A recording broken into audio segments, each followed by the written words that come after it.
20 years ago, Prince of Persia: The Two Thrones released and concluded the Sands of Time trilogy.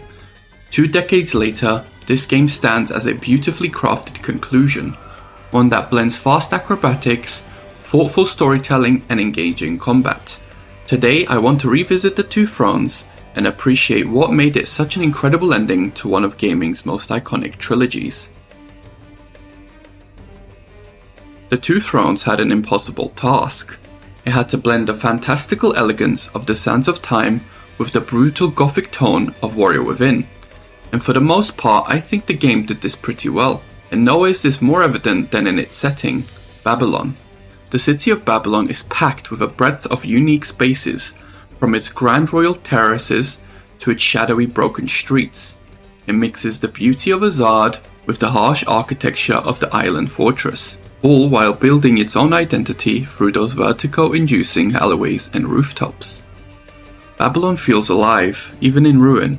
It's almost a character of its own, reflecting the prince's inner state. He recognizes the city, but it no longer feels like home. The once great empire has been ripped apart by an adversary he is all too familiar with, and the prince is forced to navigate the wreckage of both his kingdom and his past. The Two Thrones brings back familiar faces from the Sands of Time. Farah and the Vizier return, one as a companion rediscovering the prince, and the other as a twisted reminder of the consequences of Prince's actions. But the character who steals the spotlight, the character who defines this game, is the Dark Prince.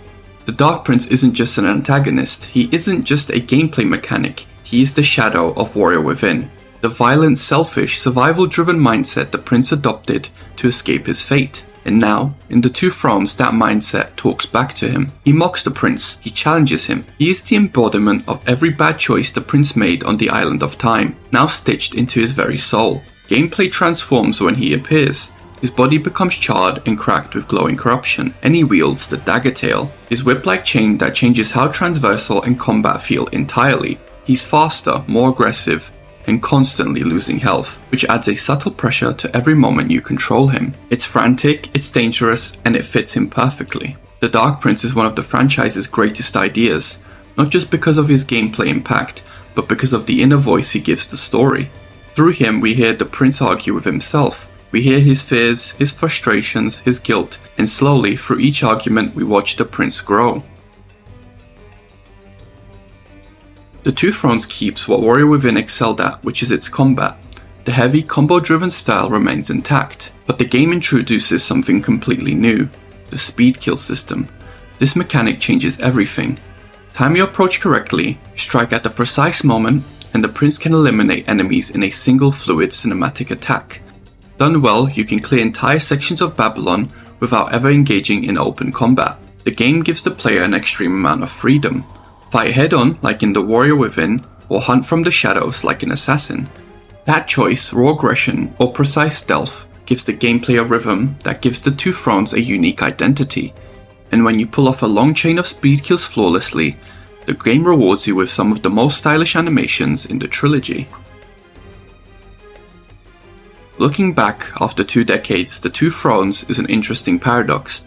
It's a game born from development constraints, rewrites, and tight deadlines, yet it still stands as a fan favorite.